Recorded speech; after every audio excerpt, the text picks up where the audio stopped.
What's up, everyone? So today we have a BR800X, I know, shocker, that's in needing of some assistance. Now, this machine, the owner had quote-unquote tuned it up. I'm not 100% sure what that means. However, I did take a quick look at the air filter, and it is almost brand new, if not new. So it very well might just have been that. So the problem is, he thought that by tuning it up, it's going to fix his problem of the machine running and then stopping. No matter what he did, it's always the same thing, constant problem. So what we're going to do is we're going to be installing a new carburetor, and it was a recommendation by me. I asked him if he wanted a OEM or aftermarket, and he chose aftermarket for the price issues, or price reasons, I should say, and that's what we have. Aftermarket carb. These probably will work just fine. I've done this dozens of times, and there's never really any large problems. But let's go ahead and get started. Before I continue, fuel is new. I mean, smells fresh and it looks fresh. I also see a new fuel filter in there. As I mentioned before, and here is a new air filter. I would wager to say probably also put a plug in there. But it does run and then stop. And it's not, when I did it, I should have shown it, but basically it acts like it's starving for fuel. So I don't suspect spark being a problem, mainly because he also told me the reason why he did it is that this was sitting for a couple months in his shop. This was a backup machine, and his primary machine took an unfortunate fecal matter on himself, and yeah. Side note, the reason why that happened is he was using cheap oil, and the the connecting rod egged itself out because these have bushings and not needle bearings in them, and Stihl requires to use their oil. I think it's a racket, but whatever. He didn't do it, and he's paying the price for it now. I don't know how much this is new anymore. I think it's like $500-600, maybe more. But he wanted to use this backup one, which is no longer applicable for him. So we're going to be doing this on the quick and quick.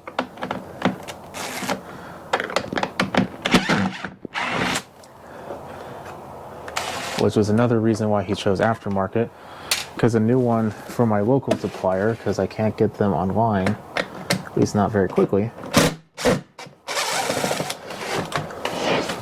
was $110. Now, I think that myself is also just another racket, but I don't know. Yes, thank you, Stihl, for your amazing design. Okay. Moving on. In the kit that we got a whole lot of useless nonsense. I have a video about these. These are total trash. Don't even bother with them. But we now have access to what we need to have access to on the machine. So let's start working. We're going to be taking off this bolt. As you can tell, that hasn't been changed in forever, if at all.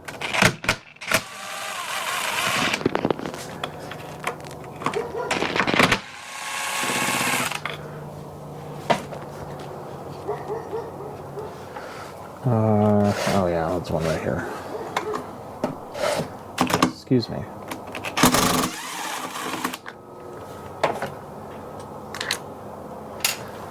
We're going to crack the fuel lid open so we can depressurize the tank. Now, with that done, we can begin.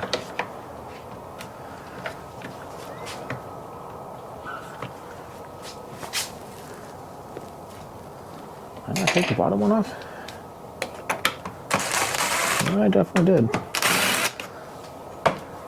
Yeah, I just didn't want to leave.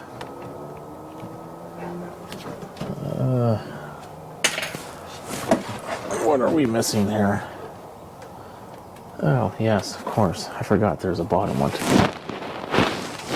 Wait a minute.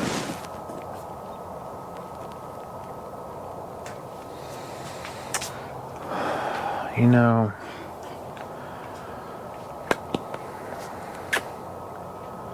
I think I see the problem already. Let me show you something real quick. So right here is the fuel lines. Do you see that? Hopefully my flashlight can kind of get a little more light on the subject. Those are completely crimped. And I don't know how they've done that. But that's crazy. Those are not normal fuel lines either, I don't think. So I'm thinking someone has been in this machine and kind of messed it up. So I'm at a loss. Let's see if we can pull these lines out.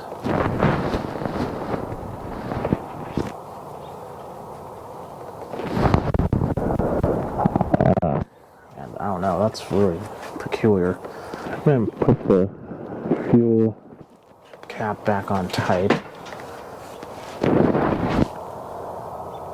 Yeah, that is completely just crimped off, and they are not wanting to come off. We might have, oh, tank has been removed and then put back on very well, as we can tell.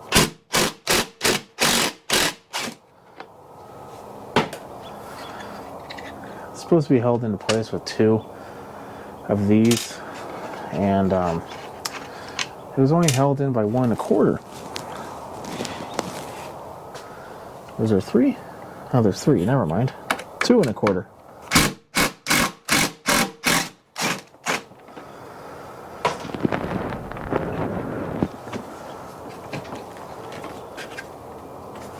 Let's see now if we can get these lines out. Not really.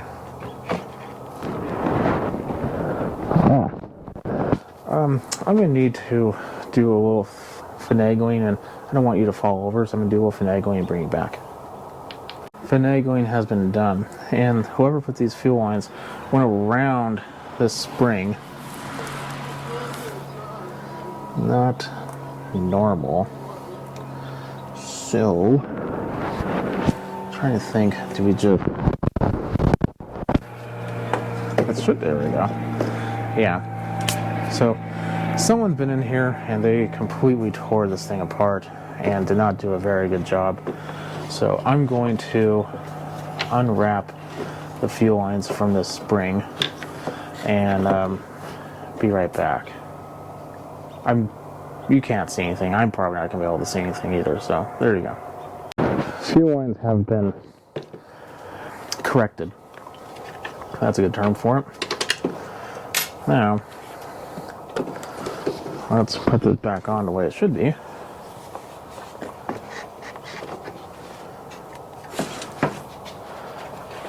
For the time being, let's tip this back up.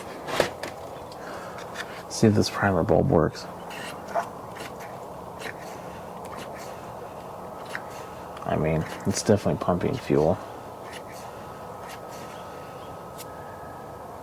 Fuel lines aren't leaking anywhere. Bulb isn't leaking anywhere. I think we don't need this carburetor.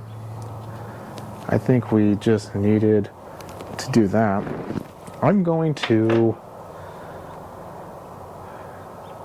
put it back together. It doesn't take that long to put the cover back on. And then I'm going to bring you back, and then we'll see if that worked. I might as well have you join me, shall you? Continue on. What we're going to do is we're going to put the tank on first. Sorry for my head.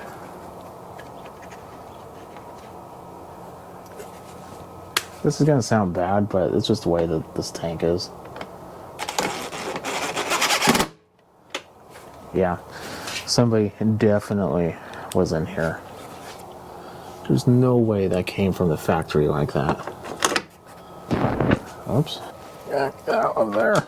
There we go.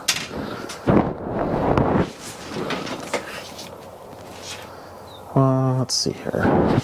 There should be another one in here. Yet again, sorry for the head. I know what I said.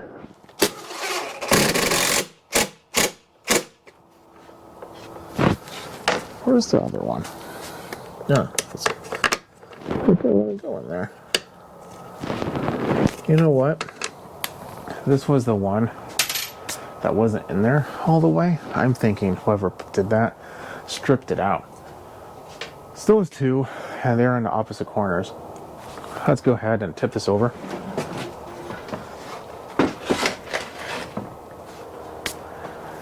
And put these back in.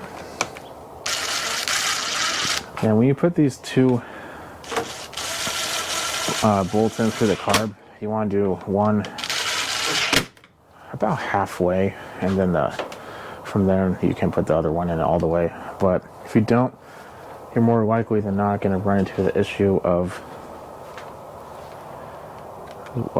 one of them, whichever one you didn't tighten already, getting kind of tore up and not able to be screwed in all the way.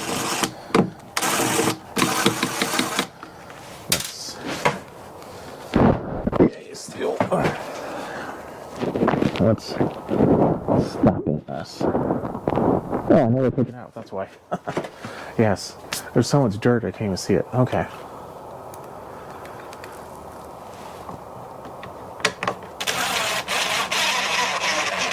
More likely than not, that one didn't come from there, but that's fine. They're all the same bolt. So, all that is looking good. The fine threaded one goes in here because that is part of the kill, as well as it's screwing into the motor. So you don't want to put a coarse threaded, for reference, coarse, that's for plastic. Fine, that's for metal. So let's go ahead and put the cover back on. Inevitably, there's like these little spacers that go into the cover for the recoil. I've never had one that actually stayed in place, so they're a real pain. But something we do need to do, though, which I did forget, is we want to make sure the fuel lines are good to go. We don't want to crimp the fuel lines with a cover and make another problem. So I'm just going to, okay, that seems fine. Okay.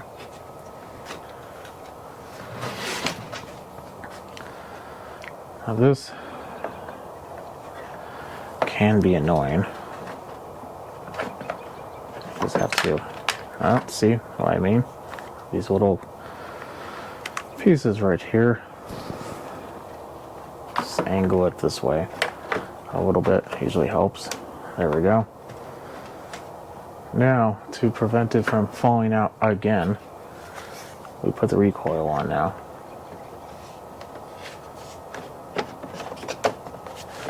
There we go. Fine thread goes in. I know, you shouldn't be starting with the impact. I've done this too many times to stop now.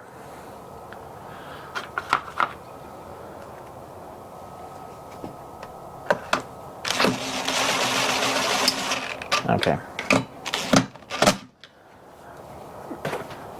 We go by the German standards here of Guten Tight. At least for these machines. I mean, it's German.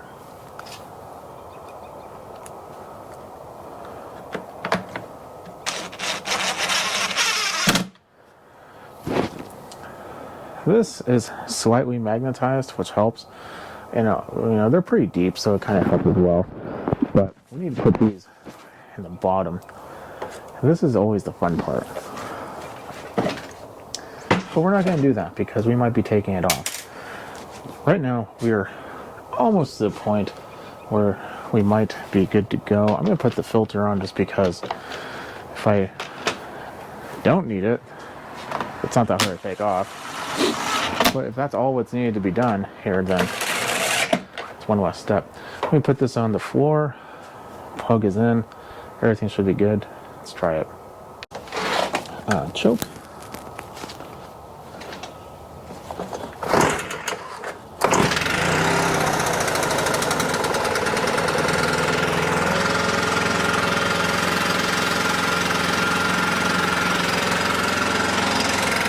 I'll let it warm up.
Not shaking, that's good.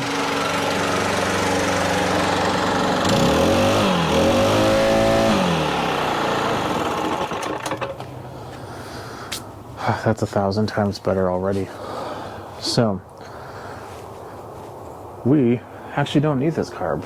I might just keep this in my stash for something else because inevitably I'll be replacing one. So, we should be good to go. What was the problem here?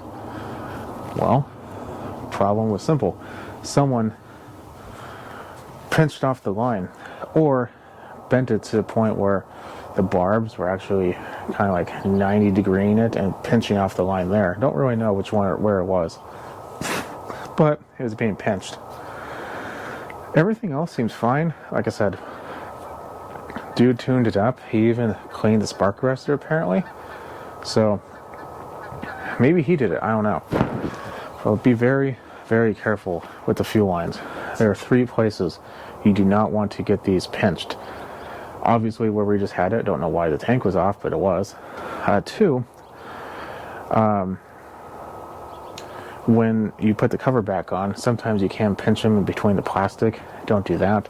3, the black piece that holds the whole carburetor together and attached to the machine. Sometimes like there on the back of it, there's like a groove or a valley for the lines. And if you don't put them in there, you press it back together, it will pinch them there. A pinch in either one is going to be detrimental, obviously, and it's going to make it hard to start. The reason why we thought it was the carb is the primer wasn't priming whatsoever. And when that happens, usually it means the carburetor is gummed up, especially considering it's been a pretty long time. Maybe the needle or the diaphragm that controls the needle so hard it's kind of keeping the needle down where you can't really pull fuel through it.